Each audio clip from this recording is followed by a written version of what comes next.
Hey, welcome or welcome back. I'm Sarah and this is Thrills and Kills Booktube, where I read everything dark and spooky. I previously put up a video of my least favorite books of 2022. Thankfully, there were only 5. Today, though, we're going to talk about my top 10 favorite books. So for this year, I actually didn't start reading until August. I had been in about a year-long reading slump.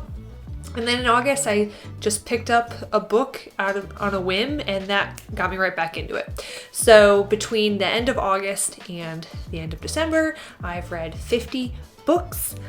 So these are my top 10 most favorite. So let's get into it. First of all, it was really hard to whittle these down and put them in a numbered order. So as we get closer to my top 2 or 3, I would honestly say they're probably tied for my favorite book of the year. I'm also not including books that I reread. For example, The Haunting of Hill House by Shirley Jackson is one of my all-time favorite books, and I do reread that most October. So I did read that again this past Halloween, but I'm not including that. I'm only including books that I read for the first time in 2022. And this is a pretty good mix. A lot of these are brand new releases or recent releases, but I do have a few books on here that are maybe older than I am. So let's hop into it. Okay, the first book I have, I'll have to put a picture up here, is Darcy Coates' Gallows Hill. Now this was the first Darcy Coates book that I ever read. This was a brand new release from her. I read this with my book club. So I'm on a bit of a hiatus, just the end of the year is so freaking busy with work and family obligations and the holidays, so that's on a hiatus. But I did read this in October with my book club. Really loved it. So I remember I read this on October 1st because there was a hurricane that came through Florida, and then it sort of moved north, and as it moved north and became more of like a tropical storm, we had a lot of wind and we actually had a power outage. So I had no power for an entire weekend, but I had charged up my Kindle and I finished reading this in 24 hours. That's how much I enjoyed it. So in this book, if you're not familiar, we are following a young woman named Margot, and she is sort of all on her own in life. Her parents had given her up when she was a child, and she grew up with her grandmother, but her grandmother has passed away. And we actually open the book where she finds out that her parents have passed away, and she is contacted in order to come back home to where they live because they left her a winery, the house, the vineyards, and a fully functioning winery business. So we open up fast and furious. She's there at the funeral and we immediately know something is not quite right. First of all, why did they give up their daughter when she was 8 years old and never contact her again? That's a bit strange. Why is it that she can't actually see the bodies? That people keep saying very odd things about the manner in which her parents were found. How and why did her parents die next to each other at the exact same moment? That also seems weird. 2 people who were relatively healthy otherwise. So she quickly finds out that the house and the entire grounds, in fact, are haunted. And I've been told that Darcy Coates is sort of the queen of like the haunted house trope and like cozy horror, if you will. But I will say maybe the book wasn't outright scary and definitely not gory, but her descriptions of the haunting and Margot basically being hunted and chased throughout her own home, my palms were getting sweaty. Like I felt my heart rate beat faster and faster. I was feeling anxious along with her. And I just really enjoyed the descriptions of the house and how the ghosts like manifested, what it was that they wanted, the fact that they actually could like have physical interaction with this realm. Like a lot of times you read about ghost stories and the ghosts are there, but they're just apparitions and maybe they can't actually do anything. They can't cause harm. That's not the case in this book. I also felt like when it got to the end and it's all revealed and like the big to-do, as a red wine lover, it was a little bit like, oh, I don't know about that. So just fair warning, if you're a red wine lover, it might put you off of it for a little bit like it did with me. So that's number 10. All right, so starting off this list strong. Coming in at number 9, I have Hex by Thomas Olda Huvelt. Now I know this is hit or miss with people. I read this while I was on vacation, like the week of Labor Day, and this is another book that I read in maybe 36 hours or so. I really enjoyed this book. So we are following this town and, all the people who live in this town of Black Spring, which is located in the Hudson Valley of New York. which is a very fertile ground for horror and ghost stories. If you've ever read the stories about Ichabod Crane and the Headless Horseman, that takes place in Hudson Valley. So you're following this town, and there is this witch, Catherine, who haunts this town. And it's quite interesting in that she cannot leave the bounds of the town, but she's also a secret, and the townspeople go to great lengths to make sure that outsiders and visitors don't spot her and don't interact with her, because they are worried that if the secret gets out and she becomes sort of like a tourist attraction and people come and mess with her, it might unleash her evil powers. So it's very interesting. It's also like the first book I've read that sort of takes like a witch or a haunting and melds it with 21st century technology. The town has this app called Hex, and they actually track her movements. And if she pops up in your house, because she will just wander town at random and pop up places, you can input her location on the app and people can track her behavior. She has somewhat of a pattern, but then there are some teenage boys in the book who are sort of messing with her and trying to get her to act out of character because they want to get it on film. And so the townspeople, the police, the people in charge of monitoring Catherine start picking up on this, like, she's not acting in her normal pattern, what's going on? And there's a bit of an investigation into who might be messing with her. But what I really like about this book is that when you're getting towards the end of the book, it really devolves into the horror of humanity and how people can turn on each other like that. And sort of what would you do if it was like dog eat dog world, right? And it was, you could either help your family and yourself get to safety, or you could help your townspeople, and how might you act like in the midst of a disaster, for lack of a better word. So, would you put yourself first, or would you help other people, or are you willing to step on other people to get yourself to safety, quite literally and figuratively? That was really enjoyable. Another thing I thought was really interesting about this book, so once I was done reading it, I was Googling about the author, and I watched an interview that he gave. This is actually a republication and a retelling. The original book was written in, is he from the Netherlands? So it was written in his original language, and it took place in a small town in the Netherlands. When this got published in English in the United States, he redid the location, he renamed the characters, obviously wrote it in English, and even the ending is slightly different apparently than what the ending is in the original version. So I don't speak Dutch, but it would be interesting to find out the differences and how did it end in that other book. I don't know, but I really enjoyed the way this one went. Another thing he said in that interview, which I thought was kind of funny, so there are some people where Catherine will show up to their house and they just don't want to look at her because it's this witch from the 1600s who's sort of like decaying. And obviously you don't want to look at that while you're eating dinner, or if she's standing at the end of your bed while you're sleeping. And there are people who just kind of put like a dish towel over her face so they don't have to look at her. And in this interview, he was saying he was trying to figure out like, how would a 21st century Dutch person deal with this? And apparently the Dutch are just very like practical, matter of fact. And he said the only thing he could think about was like, I don't want to look at you, and just put a dish towel over their face rather than like running away in horror. So I just thought that was really funny.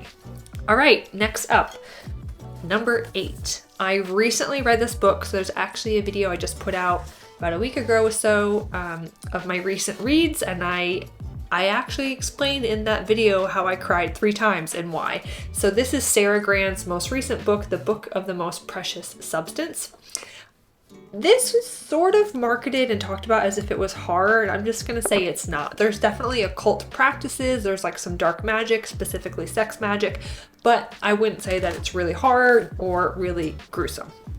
Now, there are definitely some like PG-13, maybe R-rated scenes in there, so if you don't like reading about smut, I don't know if that would be the one for you. However, I really enjoyed this book. So we are following a book dealer. She used to be a pretty famous author, but has fallen on hard times because her husband has gone through some pretty significant medical challenges, and she kind of comes across the fact that this book may exist.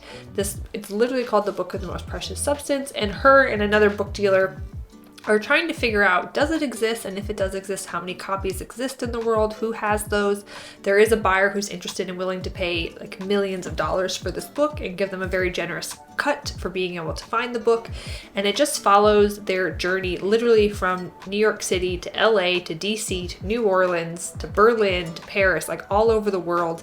And they just keep upping the ante with each new person or group of people that they meet with, trying to track down this book. And they come across some people who are willing to help them and some old friends, and they come across some people who have nefarious ulterior motives or other interests and are kind of not wanting to do them good and in fact want to do them harm. And it's just really interesting. I'll say it does start off a little bit slow, especially because you're getting a lot of the backstory of what happened with her husband and his medical situation. And that's the part that made me cry. So it was just really heartbreaking. You really feel for this main character, our narrator. Now at the end, the ending was kind of like boop. The very like climactic scene. I do wish that maybe it had been a page or two longer, but you know, the rest of the book was fantastic. It was totally fine. That was like a very small, if I'm trying to nitpick, just a very small bit with the book, but it definitely dives into themes of like, you know, how far are you willing to go and what are you willing to do to have like your deepest, darkest desire granted to you? And if you could have that, what would you wish for? Would you want power, money? What would it be that you would want? You're basically making a deal with the devil if you're following the steps in this book to be able to like unlock the occult, sex, magic, and the powers bestowed on you. But if you are granted that, like how do you know it's gonna actually be what you want, right? Like be careful what you wish for. So very interesting book, very moving. The writing is beautiful. I've read Come Closer by Sarah Grant, and I'll say I enjoyed this one much more than Come Closer. Okay, number 7. This is an auto by author for me. This was her newest release, and this is Jennifer McMahon's The Children on the Hill. This, how do I explain this book? It definitely takes inspiration from Frankenstein and Frankenstein's monster, but it's very much its own unique story. It's not just like a retelling of Frankenstein. There's just motifs and themes taken from that, let's say. So we are following these two young children, and their grandmother is a very famous psychiatrist, and she runs this mental health institution up in Vermont, but it is very different. And she is known for dealing with and helping people who have sort of run out of options and no one else has been able to help them, and maybe they've been deemed a lost cause. And so she lives on the grounds with her grandchildren. And the grandchildren just kind of grew up like knowing what their grandmother does and being around the patients and having a lot of independence. Now they are homeschooled, but they have a lot of independence where the grandmother will be like, hey, what do you want to learn about this year? Oh, you want to learn astronomy? Great. Like here is a telescope. Like she really let them dictate what they wanted to learn about. And these kids are obviously very, very smart. However, we quickly learned that things may not be all that they seem, and maybe there are some nefarious things happening at this mental health institution, and maybe grandma is not the saint, the Mother Teresa that we thought she is. So you are following two timelines. You're following in the 70s with these two kids, V and Eric, and then their grandmother there at the mental institution in Vermont. And then we're following present day, and there is this woman named Lizzie.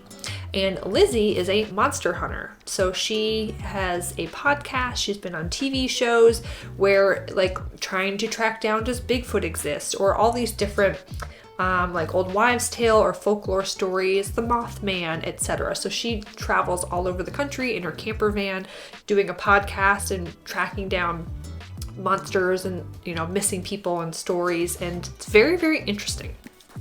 So at some point, the two timelines and those two stories do collide because Lizzie is looking for someone from her past that she thinks may be a monster that she's gotten a tip about. So I did say Jennifer McMahon is an auto by author for me, and that is because I think she is the master at keeping track of and weaving together multiple storylines, multiple narrators, points of view, timelines, twists and turns within twists and turns. Did that happen? Did that not happen? Making you guess what's going on and like who done it sort of a thing. I just feel like of Alice Feeney and Ruth Ware and all the others out there who write thrillers and whodunits and all that, I just feel like she is the most sophisticated and does the best job of weaving it all together and not leaving any plot holes anywhere. And this book, and many of her books, it's also got books within books. So at one point we are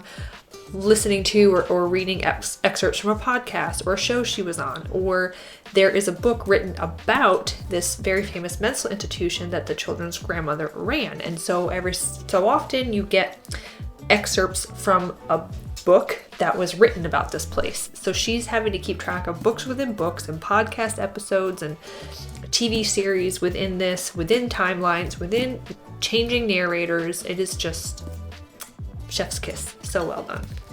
As are many of her books. Okay, now we are on to number 6.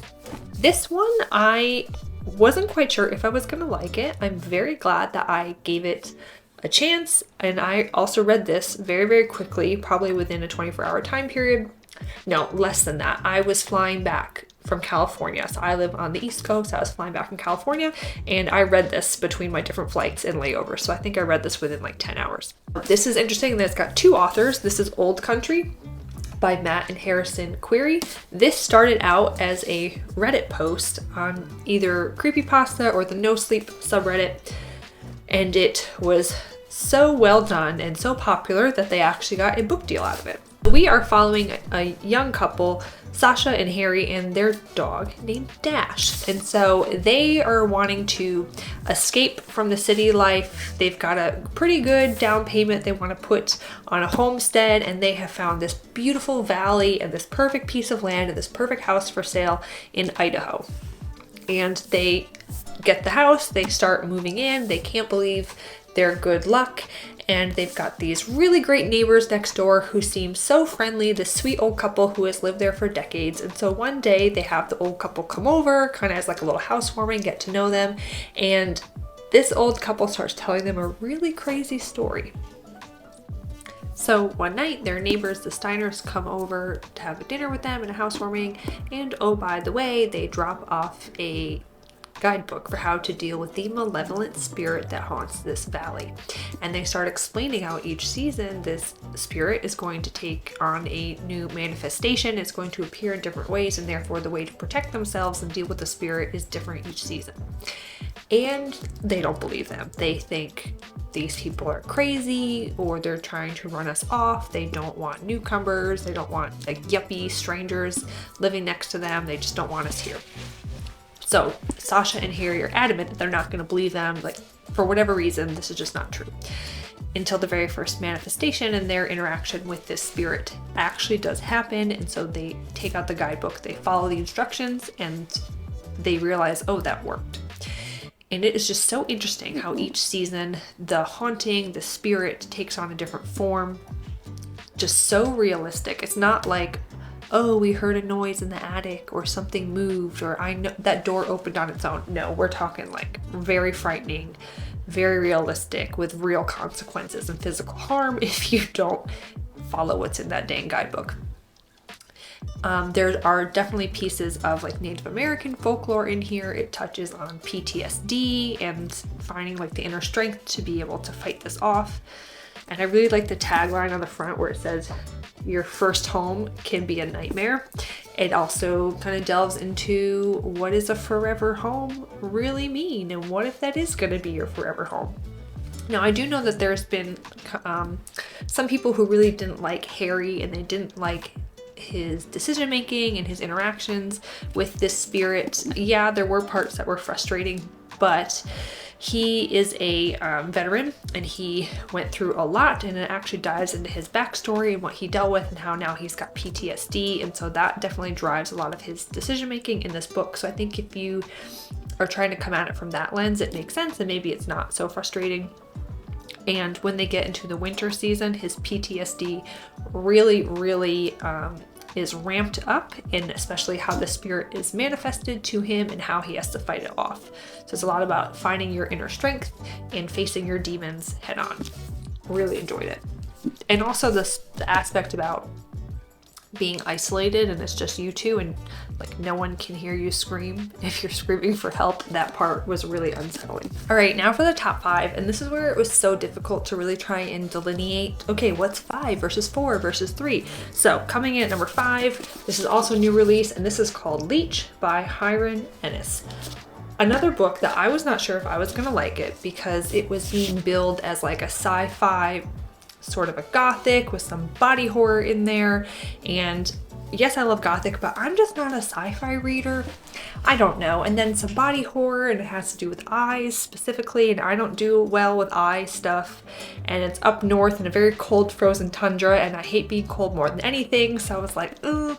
So I got it from the library in case I didn't like it. Well, this is not a library copy. This is a copy I went and bought myself after I finished reading it. So does that tell you how much I liked it? I did an entire video about this book, so I'm not going to go into too much detail, especially because it's just so hard to try and explain. It is genre bending for sure. There's a sci-fi element, it's gothic, it's horror, there's a bit of a mystery component, there's a bit of a steampunk component, like dystopian, post-apocalyptic. It's set in the future in like a different world, but it's like a version of our world. So interesting. And essentially we are following a doctor who is unnamed, and they are the narrator, but they are part of a hive mind called the Institute. The Institute is in itself this sort of parasite that has taken over the minds of people and trained them into becoming physicians. And they kind of go out into different colonies, and they are all connected. So throughout the book, our narrator will be having a thought, but then it'll shoot over to someone hundreds of miles away who's kind of chiming in like, oh, have you thought about this or that? The doctor's doing an autopsy and they don't understand what they're seeing. And so all the other hive minds will chime in and be like, did you see this? What about that? What do you think about this? And so it's so freaking interesting and very well done and very well executed the way that the author did it. So we are following a physician who's traveling north to these colonies that are very, very cold, similar to if you've ever read his Dark Materials series, like the Golden Compass. Kind of similar vibes like that, and it touches on colonization, bodily autonomy, who has access to healthcare, like haves versus have-nots. Yeah, so again, there's a physician, and this physician's traveling north to this colony to go be a doctor for this very rich baron who lives in this like crumbling estate. They call it the chateau. It's definitely seen better days, and the prior physician had died. But what's odd is that none of the physicians do anything. They don't even lift a finger without all the rest of them knowing, because they're all connected. So how did this physician die without the rest of the hive mind knowing? And so our narrator physician is going there to do an investigation and figure it out. And they start uncovering some things, and that maybe there is another parasite out there which is now competing with them and is starting to infect people. So very well done. There's definitely a lot of like medical and anatomical verbiage, but there's enough context clues that if you are not a medical provider, you should be able to get through it and understand fairly easy what's happening. Number 4, I read this on Kindle Unlimited, so I'll put a picture here, and this is Left to You by Daniel Volpe. This is sort of one of my first forays into extreme horror. The entire book is not, but there are scenes and chapters that are really hardcore horror. So we are following a young man, and he is really struggling with a lot. He is working sort of at like a Walmart type place, trying to make ends meet. His mother is dying from cancer, and he really has no friends. He goes from working at the supermarket to going to working at a diner, and when he's not working, he's taking care of his mom. And her death is like imminent at this point. But he does have one friend, and this is this old man that he calls him Mr. Laser because he can't really pronounce his last name, and this gentleman is from Poland. And so one day, this old man says, hey, like, can I come over, or can you come over here? I need to talk to you about something that's really important. So then we start flipping back in time to World War II in the concentration camps, and come to find out that this old man had been in the concentration camps. He'd actually been at Auschwitz with his whole family, and he was the sole survivor. And so we start getting the backstory of how it is that he was allowed to survive, how he was proven to be valuable, if you will, to the SS guards. But I will say that it goes into great detail, and obviously everything that happened during World War II and at Auschwitz in particular is horrifying. So there is not any extra detail that the author needs to do or any creative license he needs to take. He just needs to tell the truth about what happened there. And that part was very heavy to take in. The book is very well done, very respectful. Obviously the author did a lot of research, but just know, like, it's very heavy and hard to get through, like, that part of the book. So I had to keep putting it down and sort of taking breaks and kind of clear my mind and come back to it.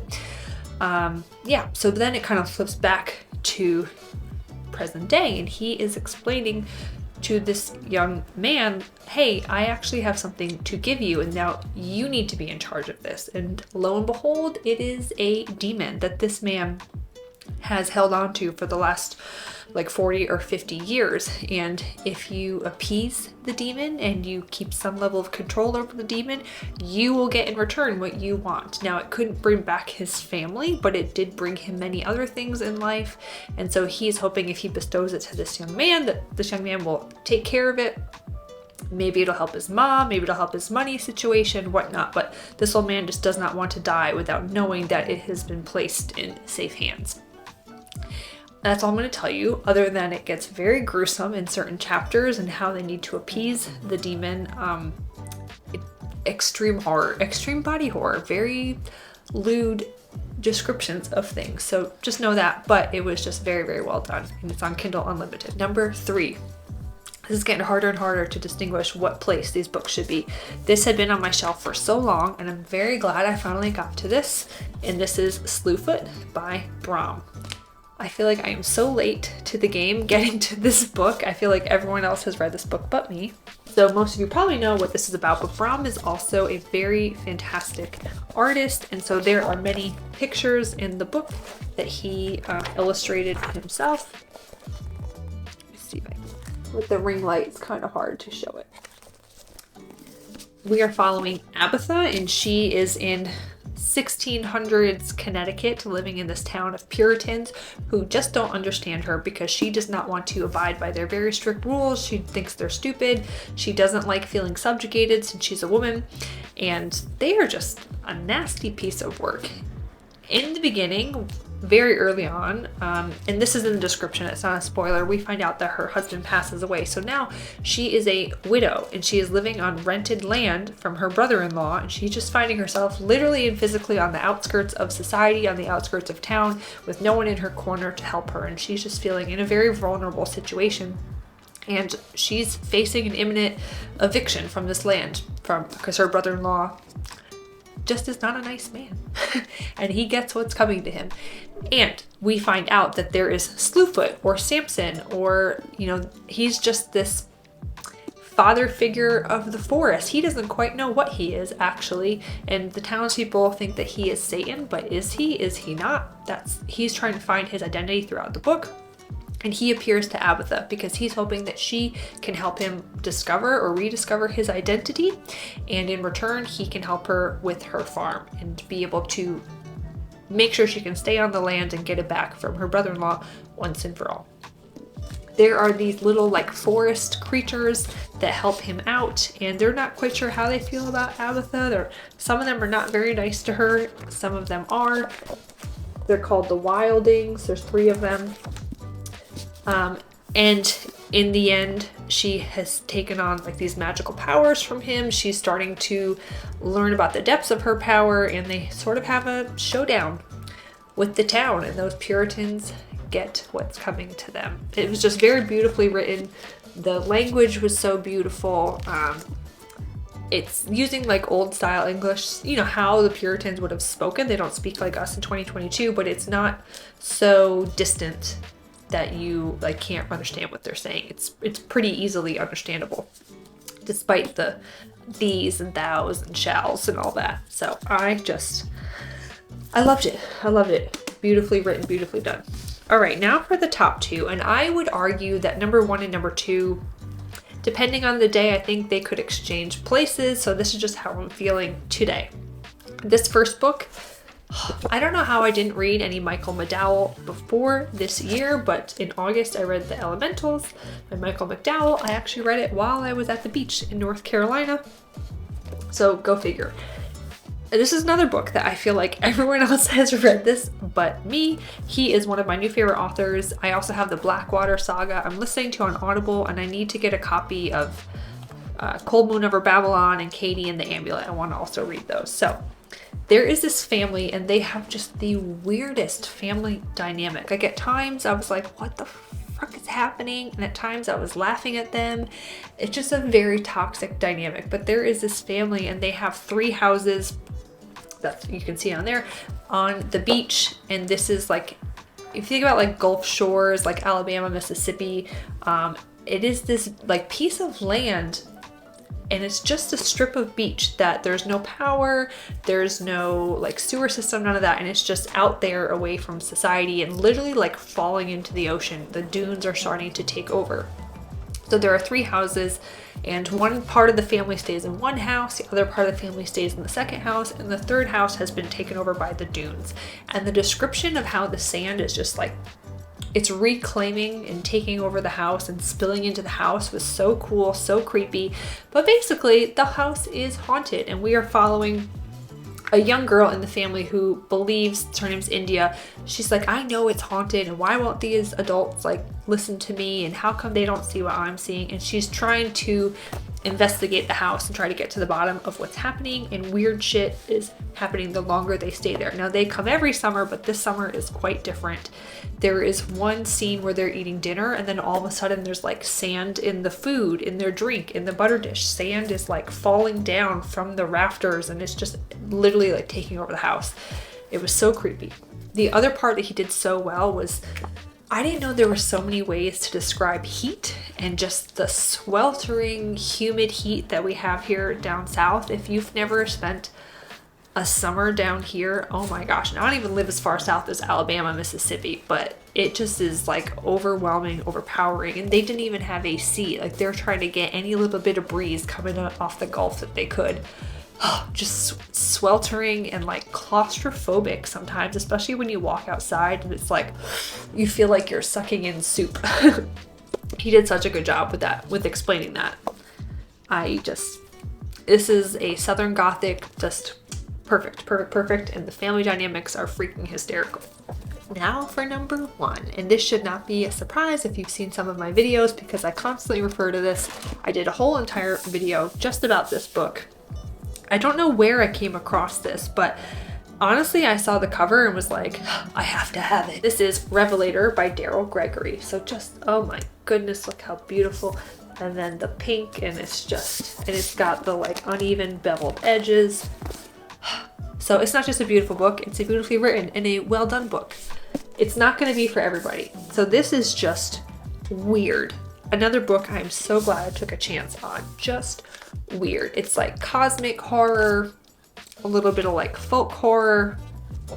Just so good. So we are following this family in the backwoods, eastern Tennessee, in what is today, we know that area as the Great Smoky Mountain National Park. But before it was the park, well, it was the lands of the Cherokee, and then settlers came in and took the land from them. We all know that. But then before it was the park, it was all these families that lived on these little farms. But what happened was the government decided that they wanted to then turn it into a park, and these families had to get out. And some of them were allowed to stay on the land until like the current people died, and then it was taken to form the park. It's very interesting if you want to learn more about it. Very interesting part of our history. So there is a family that is living in backwoods Tennessee, quite close to what is today Cades Cove. If you know the Great Smoky Mountain National Park well, it's near Cades Cove. But what's different about this family is that on their property in the back, up a hill, there's a cave. There's lots of caves in the Smokies, but in this cave, there is Ghost Daddy. And Ghost Daddy is this god that this family worships. I'm not making that up. It's literally called Ghost Daddy. It's basically like a praying mantis, like a 30-foot praying mantis type body with like a boulder for a face. I couldn't quite picture it. It's very weird, but it works, okay? And so they are worshiping this god, but nobody else outside of this family knows about this god. And so Revelator refers to the women. So the women in this family, passed down from generation to generation, have this power where they're basically an oracle. There is a ceremony and they go into the cave and they are the only one who can communicate with Ghost Daddy. They receive his messages and then they come back up out of the cave and they kind of repeat what was told to them, and it's written down in their version of a Bible. Our main character is Stella, and she is or was a Revelator, but she moved away from the family home and she is a moonshiner, except she learns that her grandmother has passed and she has to come back to the family home. And her grandmother had taken in a young girl, about a 10-year-old girl, sort of as like a foster child. And Stella is trying to figure out who's gonna kind of claim guardianship of this young girl. And she comes to find out that this girl might also be a Revelator. And because Stella's the only living Revelator, it's her responsibility to train her and fill her in on the full family history of what it means to be a Revelator, how to do it safely, what their responsibilities are.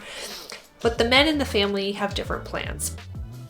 Because, like most men, over the course of history, it's not enough that they have to subjugate women. They have to have their ego stroked and feel like they are in control, that they are powerful, that they have a place. Because only, like I said, only the women can be the Revelators, and only the women can go into the cave and first of all see Ghost Daddy or interact with Ghost Daddy. So none of the men in this family have ever seen him. They just write down what the women, they are transcribing basically what the women tell them. And there is an uncle in this family who is not a nice guy. We're finding out that the uncle is kind of a bad man because for generations the family has been trying to hide Ghost Daddy because they don't, well, first of all, they don't want him being unleashed on the general public, but they also don't know what would happen if the public were to stumble upon him. It wouldn't be good. So the uncle, though, seems to think that it's a good idea to bring people into their religion and to bring strangers in. And there's essentially a showdown between Stella and some other family members and the uncle and the people on his side. At the same time, since the grandmother has died, the lease is up on the land and the government is trying to come in and take over this land and create a park. And so it's like, what are they supposed to do? Like it's imminent that this is going to be handed over to the government, but at the same time, the uncle and his people are trying to capture Ghost Daddy and bring him elsewhere so they can continue and build a church. And yes, it's just, I know this sounds very weird. It is weird. It is weird, but it works so well. There's also themes of female empowerment, you know, Stella coming into her power, and there are secrets that the Revelators, the women, have passed down to each other that they've kept from the men, and just really what does it mean to sort of live the life that you want, whether that is different or doesn't align with what your family wanted for you. Stella is literally a moonshiner, and this is the 1930s, and it's prohibition times, and she wears pants and she cusses and she's not going to church and wearing a dress like all the good women around her do. It's just very interesting. She's a unique character for sure. So very, very weird. I really enjoyed it. The writing was great. There were a lot of really funny commentary. The way the family interacts with each other is just so freaking bizarre, very similar to the Elementals. And just the descriptions of Ghost Daddy. I wish I was making this up. I know it sounds crazy, a praying mantis type god, but trust me, it works. So I actually haven't seen a lot about this book, but when I do see people talk about it, I've only ever seen good things. And again, just look how beautiful, beautiful that cover is. So in the interest of time, I'm not going to go into too much more detail. I have done a whole entire video that I'll link below about this book if you want to know more. So those are my top 10 favorite books of 2022. Thankfully, it was overall a pretty good reading year for me. Those were all like 4.5 or 5-star books. And that wasn't even all of the 4 to 5-star books I read this year, just the top 10 I tried to pick in order to whittle down this video. Otherwise, we would be here for a long, long time. I probably could have talked about 25 books or more. So let me know down below what was your favorite or like your top few favorite books that you read this year. I'm always on the hunt for some new good reads. Coming up soon, I'll have a video on my most anticipated 2023 releases, and I'm also going to do a video discussing my entire like reading plans, or at least like my outline for 2023. Not so much a specific TBR or a list of books, but sort of like what are some themes I want to do, or like how do I want to categorize each month? What sort of stuff do I want to read that month? So stay tuned for that, and Happy New Year, y'all!